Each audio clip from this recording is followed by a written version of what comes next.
Now, while we're talking about Cena, let's talk about his match with Braun Strowman. That was a pretty good match. You enjoyed it? Yeah, I enjoyed it. I honestly, I enjoy watching Braun Strowman.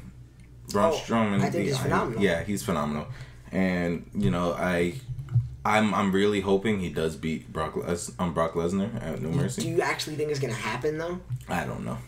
I mean, but there's no way. The way Braun Strowman was treating Brock Lesnar, there's no way he's going to lose. Like Brock Lesnar not going to lose? No, Brock Lesnar is going to lose. That's what I'm saying. I don't think there's a way for Brock Lesnar to win against Braun Strowman. I feel like if you do all this, Braun Strowman is on top of Brock Lesnar every week. Yeah. I don't think Brock Lesnar came out over on any of the segments so far. He literally asked for the fight with Braun Strowman last night, or 2 nights ago, and he got it, and he got his ass whooped. Braun Strowman posed with the title over him with his foot on his chest. This isn't like normal Brock Lesnar, behavior. Yeah, this is not, normal Brock Lesnar area. We never touched on this. Yeah. We never ever touched on this, and it's interesting. I don't know I feel like Braun has been booked so strong, and they're doing this on purpose so he can lose to Brock Lesnar. Yeah. And he wouldn't be hurt. I think it's kind of vice versa of what you're thinking, where Braun Strowman has been booked so strong he can't lose. I think he's been booked this strong so he can lose. I don't know, man. I can't see Braun winning. The only way Brock Lesnar is going to win is if he gets him into his armbar? The armbar, yeah. I don't even know if that'll look real just because how big Braun Strowman is. It look like, bro, what are you trying to do? It looks like you just got too much on your plate. It's gonna be very interesting, and I'm very excited. What else did I talk about on Raw? Let's go through my notes real quick. You did have Paul Heyman talk. Yeah. I kind of Paul Heyman talks kind of the same every week. It's kind of like Bray Wyatt. But one note I want to say of the match: Cena versus Strowman. Strowman used the steel steps outside the ring. Legal. Referee didn't say anything. He used it inside the ring. Ring the bell. This is illegal. Braun, what are you doing? Like, what are the, whatever. Like, what are rules, I guess? Another announcement. Asuka. She's coming. Yeah, Monday Night Raw. I was actually about to bring that up, yeah. She's coming to Monday Night Raw. She still has that broken collarbone. Yeah, so she's going to be out for a little bit, but it's going to pick up soon. I'm pretty sure maybe after No Mercy, she debuts. You want to know what I heard not too long ago? Do like reports and everything. Vince McMahon wanted Asuka to lose that NXT belt, like actually like properly lose. Oh wow! And Vince and Triple H was like, no, Vince, hey, NXT, no, hey, this is mine. She's not gonna lose, and that's why he kind of pushed for her to go up, and so he doesn't really have the chance to ruin her streak on NXT. Yeah, I think Asuka needs to stay undefeated for a while in the main roster. This is something that feels special. They try to fabricate undefeated streaks all the time. Charlotte had like an undefeated pay-per-view streak, and nobody even knew about that until they brought it up. Yeah. This is a streak you cannot fabricate. This is something bigger than any of the streaks that we have recently witnessed. Yeah. I mean, this is heading into Undertaker territory. Talking about just streaks and how much of a monster this person is. She should be built like Goldberg that can wrestle. She should be the Goldberg that can wrestle. And I like that. Not necessarily does that mean she has to win clean every fight. She's a champion. She's not a heel. She's not a face. And the thing is, she could go heel. If she wanted to, she can go heel. She's kind of facing heel when she was Ember Moon. Yeah. She was facing Ember Moon. But yeah, she would do whatever it takes to win and keep her championship, not because she's bad, but because she wants to win. I feel like that's something that we never see anymore. People, I feel like being heel, cheating to win is almost part of their gimmick, rather than actually wanting to win. Yeah, I hate the chicken shit heels. Yeah, Asuka is just a monster, and she's gonna do whatever it takes to get the job done. And that's what Raw needs. she'll demolish anybody right now. Yeah. And I heard one of the reasons why they're booking Emma so strong right now is also so Asuka can have some credible talent. I think Asuka needs, Emma needs to be booked good. Paige needs to come back, and maybe we could get into the conversation of Raw being up to par. You know what they should do, actually? Survivor Series. Traditional 6-on-6 matches. That should be Asuka's first match. Have Asuka, Emma, Sasha, hopefully Bayley could be back in time. Bayley, Nia Jax, and Alexa Bliss versus Charlotte, Becky, Naomi, Carmella, Natalya, and Tamina. I hope I'm not missing anybody else. That's a perfect 6-on-6 equation, and have Asuka destroy some of them people on SmackDown. Yeah. Destroy, and her first showing, her first match in WWE and like the main roster, she's on top of it all. Maybe she tags herself. She should be the sole survivor of the Survivor Series match. And you know what? I wouldn't even mind that it ends with Asuka choking out Charlotte. that is a that is a WrestleMania match. Yeah. End with that to show holy. What the hell? Holy, Asuka is no freaking joke. Yeah. Speaking of main event, let's get into our main event for the day because we're going to dive into a topic right after we discuss it a little. Did you get to see the Enzo and Miz segment on Raw? Oh, no, I haven't. Great job. Good talk. Yeah. Good job on doing your notes. Anyways, so it was a Miz TV segment, and Miz TV announced that he is having a child with Maurice. Yeah, I heard of that. So, and then while he was gonna do something. He was gonna talk about his child, and Enzo cut him off.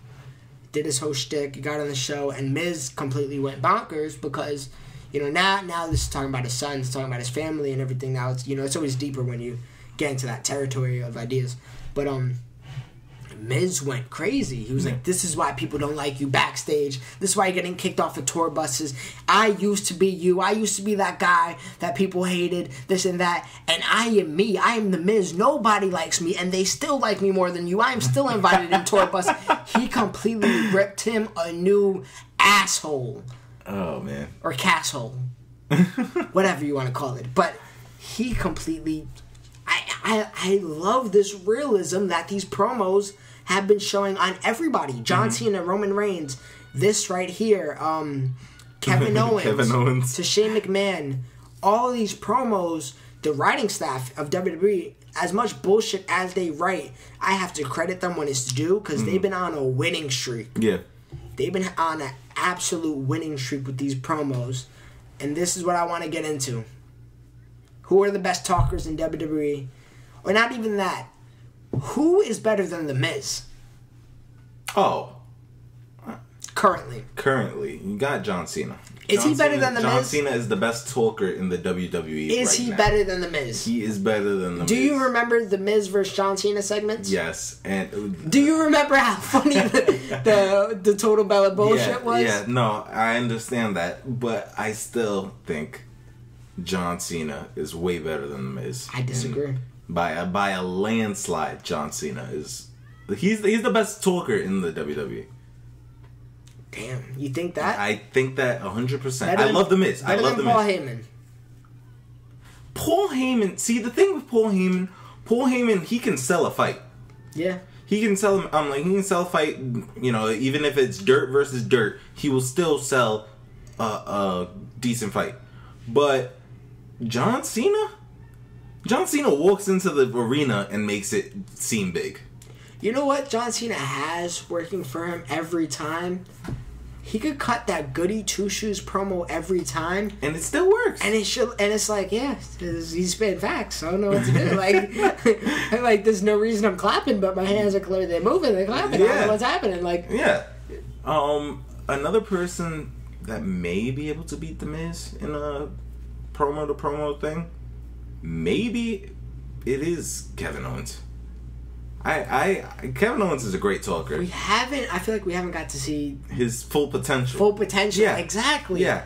And it's because he's getting, we're slowly getting there with this Shane McMahon feud. But right now, I think Kevin Owens can stand his ground against The Miz. You know who we got to talk about more if we're just talking about talkers in general? Samoa Joe. Samoa Joe can speak too. Yeah. I want to see a Samoa Joe versus John Cena feud. Yeah, well, that's definitely gonna happen. I gotta see the promos, bro. Yeah, I gotta see the promos, and that's something you can't put on Raw, and the match the match, and let it go. I think that needs to be a pay-per-view match, and I wouldn't mind if that's on a B show pay-per-view. But at the same time, you could put that on an A show, and I wouldn't bat an eye. Yep. With that being said, promos are something that are very important, and I feel like automatically, if you can't cut a promo, it's going to be very hard for you to make it. I accept if you're Roman Reigns. But, like I remember the other day, not the other day, but it was some time ago, when Bobby Fish and, what's the other guy's name? Correct me? Kyle O'Reilly. Kyle O'Reilly, they came to NXT. You said, oh, what do I think of them? And I said, they have no chance of ever succeeding. Unless you put them in the faction. Yeah. They put them in the faction. They got a name, by the way. It's like Undisputed Era. Oh, really? They're not Red Dragons? No. Okay. Because Bobby Fish and Kyle O'Reilly in New Japan were the Red Dragons. Yeah, no. I recently found out that Adam Cole was part of their group also, but I just remember Adam Cole because doing his own thing. No, I remember him doing his own thing, but he was also with Bullet Club.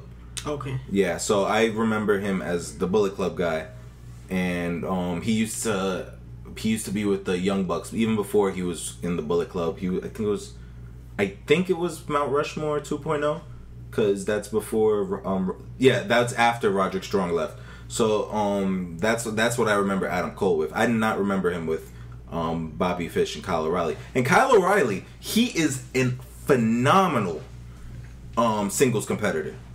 I remember him. There's a match. I think I have the DVDs in my over here. But there's a match with the Young Bucks and Adam Cole versus Candice LeRae, Joey Ryan, and somebody else. And all the lights go out. Kyle O'Reilly's standing in the middle of the ring, and he's just attacking all of them. It looked freaking awesome. And Kyle O'Reilly, he has some championships under his belt, so I know he'll be fine, even if they do go on his their own way. Everybody NXT has been signing has been phenomenal wrestlers. Roderick Strong, Aleister Black, Adam Cole. But the thing is, and back to the whole original point, can they talk? I know Adam Cole can. No. Adam Cole I'm talking about everybody else. Okay, yeah. Everybody else. See, and that's what you could wrestle. You could be phenomenal wrestlers. And I'm not saying we need 1 million promo segments, but I went to NXT with my girlfriend, the NXT TakeOver show, and then we left, and I was like, oh, what you think of it? Did you like it? She was like, yeah, it was fun. It was nice. The wrestling was cool. But she was like, I just wish they talked more. And I was like, why? She was like, you kind of get tired of watching wrestling after a while. You want some entertainment. You want some... She was saying how she wants some energy, she wants some enigma, charisma, all those type of things. Yeah, but I don't think those are appropriate for, pay-per-view matches. Pay-per-view. No. Pay-per-view cards. Yeah. NXT, I would say. That's where they should be talking. That's what I was trying to tell her. And she's like, oh, yeah, I understand this is the actual, all the talking is for before matches. This is showtime. I broke that down to her. She understands that. But the thing I'm saying is these people... cutting a promo is something huge in wrestling, and that's why I'm glad when I see Samoa Joe doing it so well, Cena doing it so well, Miz, I love the Miz for his promos he cuts, and I haven't heard Aleister Black talk. But Aleister Black does not need to talk. Honestly, that's a terrible example. Cold-blooded killer. He doesn't need to talk. He does not need to talk. But that would not being able to talk was Hideo Itami's problem. Mm-hmm.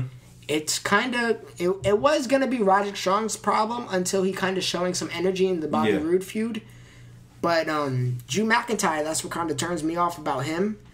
I don't really hear him talking. He's the best talker. The problem with all these indie stars coming to WWE is that when you're in the indies, the promos you're doing are literally on your own time. Like Kenny Omega, he does he has his own YouTube channel and he talks through there. Well, plus he has the gaming channel also. I heard he could talk. Yeah, he can talk. And it's all because... And the indies, they don't really do that. It's more it doesn't matter. Wrestling. Yeah. Yeah, it's more wrestling. Like, I was talking to my friend. See, I'm not avid... indie. Like, New Japan watcher. Like, I don't really watch New Japan. The things I watch is like PWG, Lucha Underground, other stuff like that. Yeah. So, like with New Japan, there's a pay-per-view maybe a month away. Let's say there's a pay-per-view happening right now. The guy, I remember AJ Styles. He just went like this to Shinsuke Nakamura, and that the match was set for next month. Mm-hmm. You know what I'm saying? So that's how it is in all the indies, and they don't really have all that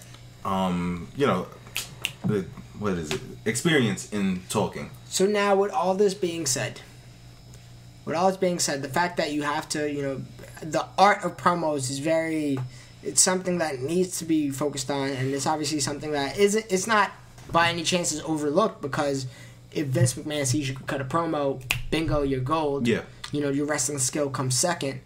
So with all that being said, what comes first? Your mouthpiece or your wrestling? I think it comes hand in hand. If you want to be a successful superstar, would you rather? I'm trying to look at Cesaro, bro. Cesaro was cold until he finally jumped into the crowd. Yeah. And made the Cesaro section. Name somebody that is a phenomenal wrestler but got no personality. Apollo Crews. Apollo Crews. I love Apollo Crews as a wrestler. So now he here can't it goes. Talk for shit. Would you rather The Miz or Apollo Crews? Oh, it's The Miz. Because The Miz knows how to wrestle and knows how to speak. But Apollo Crews is a better wrestler than him. Yeah. But it comes down to the mouthpiece. Yeah. The mouth is what makes the fight, and this if you listen to this out of context and you just hear me talk about mouths, it kind of sounds a little awkward. I'm not gonna lie, but it's all in context. But yeah, I think what I wanted to get across was the fact that the build matters. The person who's building the fight, the art of promos, it's almost just as important as the skill of taking a bump. Just as important as being able to run the ropes, do all those other things. And, The Miz is somebody that I appreciate as a whole. I think I have him over John Cena. If I was making a list in no order, just to name the best talkers, you got Kevin Owens, Heyman, Cena, Miz, Enzo. It's like watching Miz go off with Enzo. Me with Enzo, see, the thing with Enzo for me is Enzo says the same thing over and over again. And then you mentioned, I remember you saying that it's all in the back. Mm-hmm. That's the script they're giving him and stuff like that. But, at a certain point, you get annoyed with it. You know who? That whole how you doing shit was crap. But another people that cut great promos. We mentioned them a little bit earlier. Like I literally started the show off with this. I think New Day. Yeah. Their material that they get, nobody gave a damn about Kofi Kingston, Big E, or Xavier Woods. Honestly, when I first saw that group being made, I thought it was racist. I honestly thought it was the most racist thing because at first it looked like it was a Baptist Christian gospel shit. And then they honestly took their shit out of the grave and said, you know what, here we go. We're gonna rebuild this and do something with it. And they're doing great. The things they say are great, and the ability to react on their feet. Mm-hmm. A lot of the times, they're making comments, and it's like little side comments. They kill me the most. I remember one time Big E said something, and he said a line. And then he followed that up. It was like a side comment under his breath. He was like, "I didn't write that one," because it was like a cheesy line. He was like, "I'm coming for you." I didn't write that one, and then he ran. Like that's great. That's the personality we need. And yeah, I just hope that that's something these stars develop. Like not everybody needs it. Asuka, she doesn't need it. Shinsuke Nakamura, his charisma is inside the ring. He could say a few words, and I'm fine with that. But that's something missing in NXT. Yeah. Not the promo segments. I feel like all the all the non-wrestling things they got in NXT, they still make it great. Which have you been watching at all recently? Bro, Bobby Roode versus Roderick Strong again. They fought again. Great match. Cassius Ohno versus Hideo Itami, no disqualification. Holy crap, that blew me away. Gotta watch that one. This week, I think, this is a show today. Yeah. All I know is I think it has something to do with... Bobby Roode leaving. No, Bobby Roode's gone. Oh, he already said I think it has something to do with the Undisputed Era or something like that. I honestly don't even know. But I honestly thought they were going to name them. Not name them, but I thought it would have been a cool name. I heard it on a YouTube channel I watched. Dishonorable. That would have been fine. That would have been fine. So shout out. I think I heard that on Steven Larson's podcast. So shout out to them. But all that being said, you guys let us know what you think of the promo talk that we were doing. Raw, SmackDown, all the individual feuds. I put the clips of these podcasts up on YouTube. So if you're listening on SoundCloud and iTunes and you just want to hear the clips, break it down to segments, check out the YouTube channel. That's All of the Above ENT. And if you're on the YouTube channel and you want to hear the whole podcast, SoundCloud and iTunes. And it's even on some other players that I didn't even know it was on. I don't know how the hell it got there. I'm going to be honest with you. But you could probably find us on there too. All of the Above, ENT.